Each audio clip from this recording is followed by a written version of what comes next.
أعوذ بالله من الشيطان الرجيم. بسم الله الرحمن الرحيم.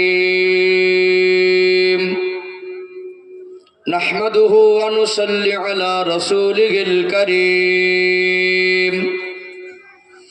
أما بعد فيا أيها الحاضرون رحمكم الله. قال الله تعالى في كلامه المجيد وفي الفرقان الحميد: يا أيها الذين آمنوا اتقوا الله حق تقاته ولا تموتن إلا وأنتم مسلمون. قال رسول الله صلى الله عليه وسلم: أكمل الإيمان أحسنهم خلقا. وقال الله تعالى في كلامه المجيد وفي الفرقان الحميد: إن الله وملائكته يصلون على النبي يا أيها الذين آمنوا صلوا عليه وسلموا تسليما.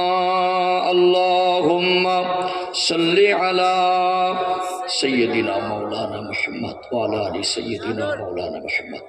আমরা নামাজে যে দরুদ পড়ি আমার সঙ্গে সবাই একবার পড়েন: আল্লাহুম্মা সাল্লি আলা মুহাম্মদ ওয়া আলা আলি মুহাম্মদ কামা সাল্লাইতা আলা ইব্রাহিম ওয়া আলা আলি ইব্রাহিম ইন্নাকা হামিদুম মাজিদ। আল্লাহুম্মা বারিক আলা মুহাম্মদ ওয়া আলা আলি মুহাম্মদ কামা বারাকতা আলা ইব্রাহিম ওয়া আলা আলি ইব্রাহিম ইন্নাকা হামিদুম মাজিদ। সম্মানিত উপস্থিতি, পেয়ারা হাজেরানে মজলিস, অনুপনগর বালিগ্রাম মাদ্রাসা ইসলামিয়া দারুল উলুম মফিদিয়া এর উন্নতি কল্পে ঐতিহ্যবাহী ঐতিহাসিক ইসালে সাহাবের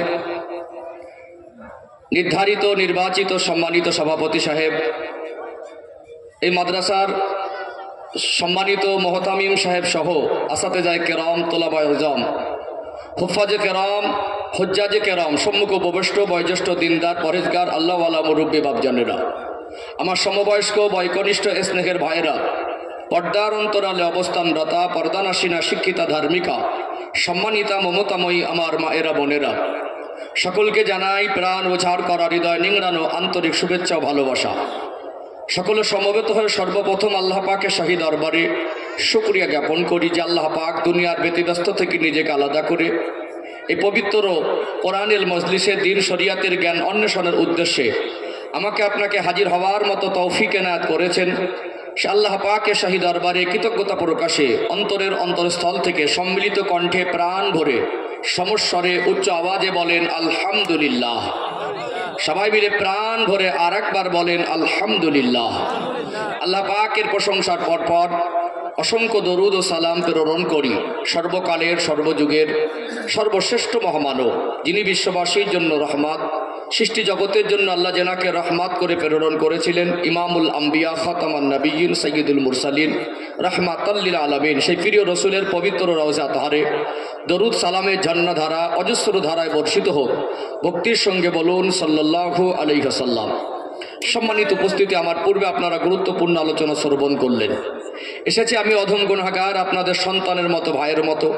আমার জন্য দোয়া করেন আল্লাহ পাক আমার মতো অযোগ্য নাদানকে স্বল্প সময়ের জন্য আপনাদের খেদমতে হাজির করেছেন। এই অযোগ্যতার ভিতর থেকে শরিয়াতের দৃষ্টিকোণ থেকে উপযুক্ত গঠনমূলক আলোচনা সংক্ষিপ্ত আকারে করার মতো তৌফিক দান করেন। বলেন আল্লাহুম্মা আমিন। একদম মেপে কথা বলবো, আপনারা আমার জন্য দোয়া করেন আমি যেন ইখলাসের নিয়তে বলতে পারি, কারণ একজন আলেমের অনেক বেশি দায়িত্ব। আজকে এই মাহফিল ইন্তেজামের পিছনে যে হাফিজ কোরআন বাচ্চাদের দেখছেন, এদেরকে এই হাফিজ কোরআন বানানোর পিছনে ওলামায়ে কেরামদের অক্লান্ত পরিশ্রম মেহনত আছে না নেই? আশপাশ এলাকা সহ এই গ্রামবাসীর প্রত্যেকটা মানুষের সহযোগিতা, আন্তরিক দোয়া, ভালোবাসা এবং মাদ্রাসার প্রতি তাদের অতিরিক্ত ভালোবাসা আছে বলে আজকে মাদ্রাসাটা এখানে সুষ্ঠুভাবে চলছে। আর তার ফল আপনারা আজকে নিজে চোখে দেখলেন। আল্লাহ পাক এই মাদ্রাসাকে এই গ্রামবাসীর জন্য তথা এলাকাবাসীর জন্য সাদকায়ে জারিয়া হিসাবে কবুল করেন এবং আখেরাতে নাজাতে জারিয়া বানিয়ে দেন। বলেন আল্লাহুম্মা আমিন। অতএব আপনারা এখানে এসেছেন নিশ্চয়ই আল্লাহর জন্য। আপনাদের আগমন যদি আল্লাহর জন্য হয়, আমার সামনে বসেছেন এটা যদি আল্লাহর জন্য হয়, আমার কথাটাও আল্লাহর জন্য হওয়া উচিত বলে আমি মনে করি। এই জন্য আমি আমার দৃষ্টিকোণ থেকে অনেক বেশি শ্রোতা, অনেক বড় মাহফিল, ওটা আমার কাছে বড় মনে হয় না। বাংলাদেশে এক একটা মাহফিলে যাই, সামনে থেকে পিছনে কতটা লোক দেখা যায় না। আমার সামনে যদি একটা মানুষ যদি বসে থাকে, সে যদি আল্লাহর উদ্দেশ্যেই কোরআন বোঝার উদ্দেশ্যে বসে, আর ওই একটা মানুষকে যদি আমি আমার অন্তর থেকে আল্লাহ সন্তুষ্টের উদ্দেশ্যে ইখলাসের নিয়তে দিন পৌঁছে দিতে পারি, ওটা আমার কাছে বড় মনে হয়। এই জন্য আমরা জীবনে অনেক সময় অতিবাহিত করেছি, এখানে আজকে আমরা আল্লাহর জন্য সময় অতিবাহিত করবো। আর আল্লাহ পাক এই মজলিসকে আমাদের জন্য উভয় জগতের কল্যাণ হিসাবে কবুল করেন। বলেন আল্লাহুম্মা আমিন। আমি হক আদায় করতে বসেছি, এই জন্য আপনারা আমার সহযোগিতা করবেন। একটু চোখে মুখে সম্পর্ক থাকলে, অ্যাক্টিভিটি থাকলে কথা বলতে সুবিধা হয়। তো বাস্তবকে সামনে রেখে গঠনমূলক আলোচনার, সংক্ষিপ্ত আলোচনার আশা রেখে কোরআনুল কারীম থেকে খুতবার ভিতরে ছোট্ট একটি আয়াতে কারিমা তেলাওয়াত করেছি। তার সাথে সাথে নবী পাকের পবিত্র জবানে বর্ণিত অগণিত হাদিস থেকে ছোট্ট একটি হাদিসের টুকরা পেশ করেছি। এই আয়াতের এবং হাদিস শরীফের সংক্ষিপ্ত ব্যাখ্যা বিশ্লেষণের মাধ্যম থেকে উপযুক্ত আলোচনার একটা বিষয়বস্তু বার করে নেব ইনশাআল্লাহ। সম্মানিত উপস্থিতি, আপনারা জানেন ঘর করতে গেলে ভিত ছাড়া ঘর হয় না। বাংলার মানুষের একটা কঠিন জটিল রোগ, আমরা ওয়াজ শুনে অভ্যস্ত হয়েছি, বুঝে অভ্যস্ত হয়নি। যার কারণে আমরা ওয়াজ শুনতে শুনতে বুড়ো হয়ে যাই, ওয়াজ দিতে দিতে বুড়ো হয়ে যাই। এখনো পর্যন্ত আমরা ইসলাম কি জিনিস সেটা ভালো করে বুঝতে পারি নাই। এই জন্য আমার সামনে যারা বসেছেন, আল্লাহর জন্য যদি আপনাদের বসা হয়, ঠান্ডায় কষ্ট করে বসে আছেন, বিশ্বাস করুন আমি হক আদায় করতে বসেছি। আমার কথাগুলো শোনার সাথে সাথে বোঝার মেজাজ রাখুন, তাতে উপকৃত হওয়া যাবে আশা করা যায় ইনশাআল্লাহ। চলুন একটু ভিত তৈরি করে নিন। আপনারা যদি আমাকে একটু সাথ দেন, আমাকে যদি একটু সহযোগিতা করেন, আমি আলোচনা ধাপে ধাপে আগে বাড়াবো ইনশাআল্লাহ। একটু ভিত তৈরি করে নেই। ভিত তৈরি করতে গেলে ওয়াজ বোঝাতেও সুবিধা হবে এবং বুঝতেও সুবিধা হবে। তো কোরআনুল কারীম থেকে যে আয়াতে কারিমা তেলাওয়াত করেছে আপনারা শুনেছেন, জানেন। কোরআন শরীফে 30 পারা আছে, 4th নাম্বার পারা 3য় নাম্বার পৃষ্ঠার শুরুতে পাবেন। 114টি সূরা আছে, 3য় নাম্বার সূরা আল ইমরান। এই সূরা আল ইমরানের 102 নাম্বার আয়াত খুতবার ভিতরে পড়েছে। আল্লাহ পাক বলছেন, ইয়া আইয়ুহাল্লাযীনা আমানু, হে বিশ্বাসী বান্দা বান্দিরা, ইত্তাকুল্লাহা হাক্কা তুকাতি, তোমরা আমি আল্লাহকে ভয় করার মতো ভয় করো। ওয়ালা তামুতুন্না ইল্লা ওয়া আনতুম মুসলিমুন, মরতে যদি হয় পরিপূর্ণ মুসলমান না হয়ে মৃত্যুবরণ করো না। আয়াত আপনার একাধিকবার শুনেছেন, এটা আমি জানি। প্রায় ওলামায়ে কেরামরা বলেন, একটা হলো অ্যারাবিক টু বাংলা ট্রান্সলেট, শব্দ অর্থ করা, একটা তরজমা, একটা তাফসীর। একটু বিস্তারিত আলোচনার দরকার আছে না নেই? এই আয়াত যদি একটু গভীরভাবে আলোচনা করা যায়, পর্যালোচনা করা যায়, ইনশাআল্লাহ এর ভিতর থেকে আমাদের অনেক কিছু জানা যাবে, বোঝা যাবে, জীবন পরিবর্তনের সবক পাওয়া যাবে ইনশাআল্লাহ। একটু ধাপে ধাপে ভিতরে যাওয়ার চেষ্টা করি। কাটা কাটা 3টে বাক্য সূরা আল ইমরানের 102 নাম্বার আয়াতে আমি ছোট ছোট করে ব্যাখ্যা দিই, বিস্তারিত অবকাশ নেই, কারণ এই সময়টা রাত ভারী হচ্ছে। তো বাংলার মানুষকে ওয়াজ বোঝানো এই জন্য কঠিন, বুঝতেও চায় না, বোঝার মেজাজও নেই। সুর টানটাকে অনেকে ওয়াজ মনে করে। আমি সুর টান দিয়ে কথা বলি, আপনারা আমাকে জানেন, আমার কথাগুলো অনেক সুর টান দিয়ে বক্তব্য রেখেছি, আজকেও রাখবো। কিন্তু সুর টানটাকে আমি আমার দৃষ্টিকোণ থেকে ওয়াজ মনে করি না, ওটা ওয়াজের সৌন্দর্য।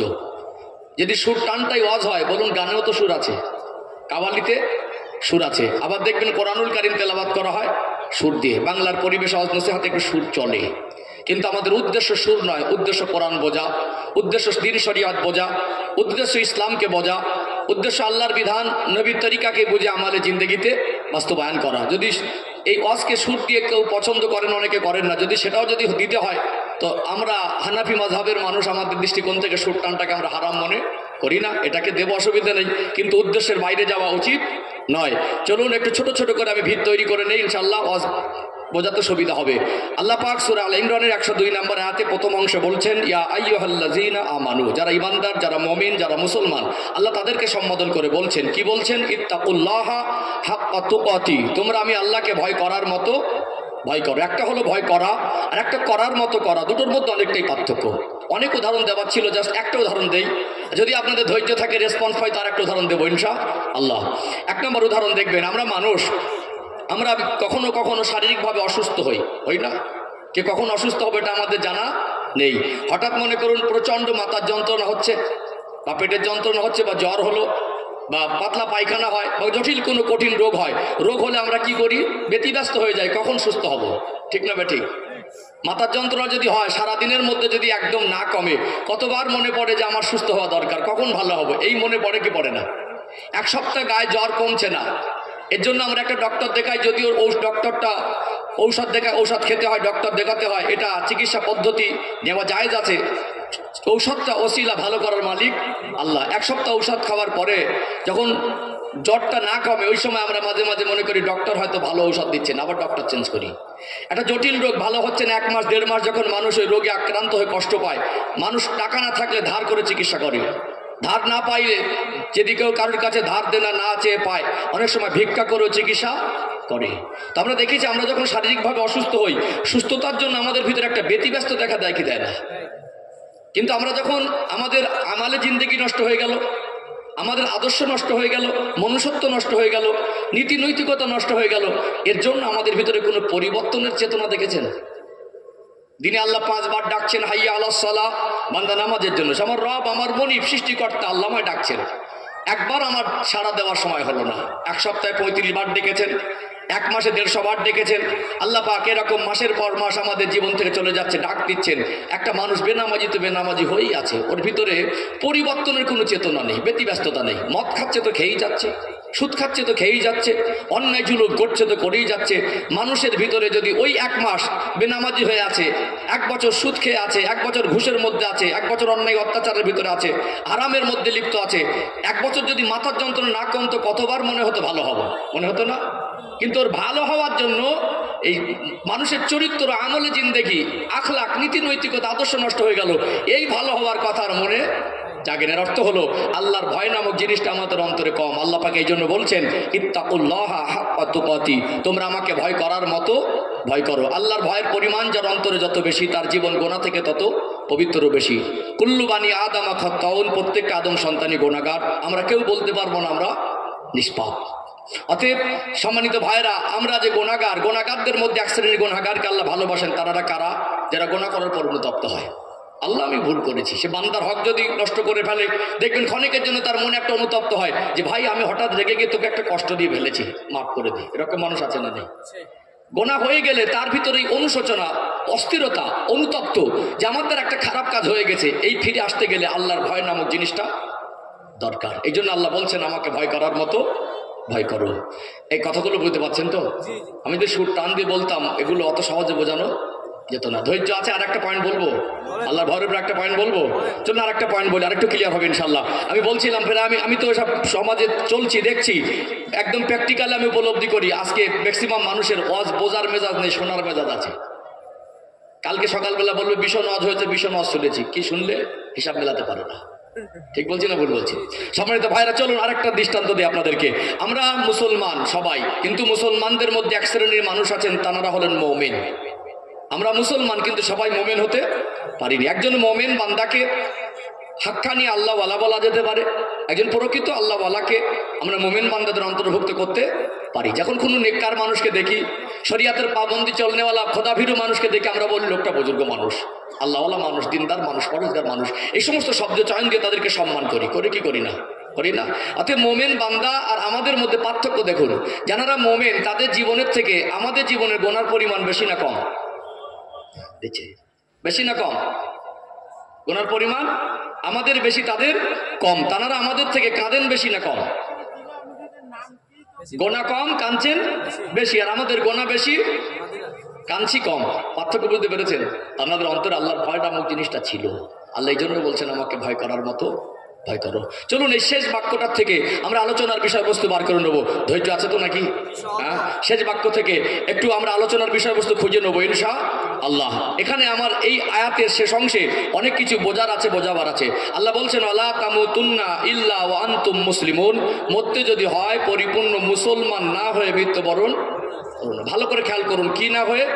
মুসলমান না হয়ে। এই জায়গায় রাখি, বলুন আমাদের জন্মটা হয়েছে কি মুসলমান হিসাবে, বড় হয়েছি মুসলমান হিসাবে, বেঁচে আছি মুসলমান হিসাবে। এর জন্য আমরা গর্ববোধ করি, আমরা মুসলমান হিসাবে বেঁচে আছি না, আর মরতে চাই আল্লাহর কাছে। এই জন্য বললি আল্লাহ মরণের সময় যেন ঈমানের কলেমা নসিব হয়। জন্ম মুসলমান হিসাবে, বেড়ে ওঠা মুসলমান হিসাবে, বেঁচে আছি মুসলমান হিসাবে, মরতে চাই মুসলমান হিসাবে। আই কার্ডে, আধার কার্ডে, পাসপোর্টে, প্যান কার্ডে, জমির দলিলে, জাতিতে মুসলমান। আল্লাহ সূরা আলে ইমরানের 102 নম্বর আয়াতে শেষ অংশে বলছেন, ওয়ালা তামুতুন্না ইল্লা ওয়া আনতুম মুসলিমুন, মরতে যদি হয় পরিপূর্ণ মুসলমান না হয়ে মৃত্যুবরণ করো না। তাহলে এই মুসলমান শব্দের অর্থটা কি? কথা কি বুঝতে পারছেন? ঠান্ডায় বসে আছেন, ধোকা দেওয়ার জায়গা না।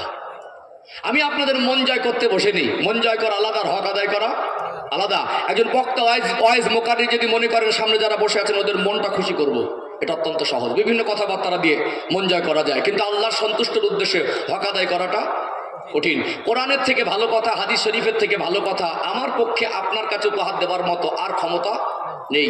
এই কথা যদি কারোর ভালো না লাগে, কোরআন হাদিসের বাইরে গিয়ে তার ভালো লাগানো কথা বলা একজন আলেমের দায়িত্বও নয়। কথা ঠিক বললাম না ভুল বললাম? আচ্ছা বলুন, এই যে বলছিলাম এবারে কথাগুলো বাস্তবে মেলান তো। আমরা শুনে অভ্যস্ত হয়েছি, বুঝে অভ্যস্ত হয়নি। আজকে মুসলমান শব্দের অর্থ সবাই বোঝে বলে মনে হয়? আজ কত একটা বেসিক পয়েন্ট আমাদের ঘাটতি দেখুন। আমরা ওয়াজ শুনে শুনে বুড়ো হয়ে গেলাম। আমরা দেখবেন এখন পণ্ডিতের অভাব নেই, বিশিষ্টজনের অভাব নেই, জ্ঞানীগুণীর অভাব নেই। আজকে মানুষ কেউ কারোর জায়গা থেকে ছোট হতে চায় না। সবাই মনে করে আমি মহাপণ্ডিত।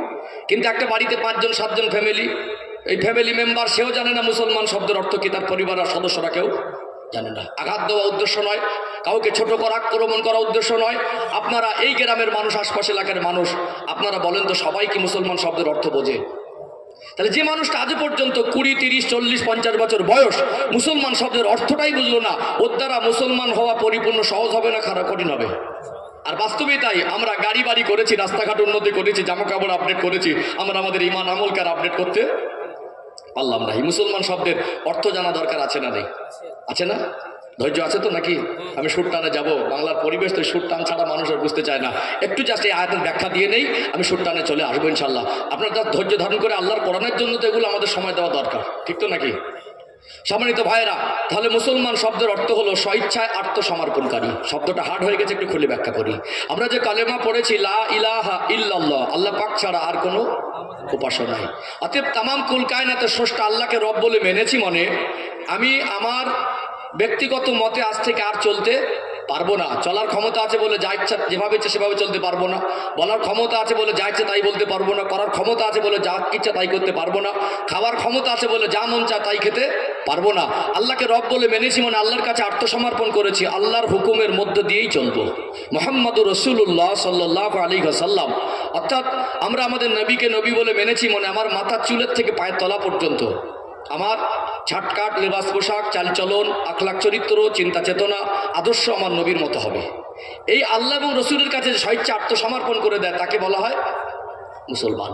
চলুন একদম পানির মতো পরিষ্কার হয়ে যাবে। আর একটা উদাহরণ দেই। আজকে পশ্চিমা দেশগুলোতে যারা হাই এডুকেটেড পারসন,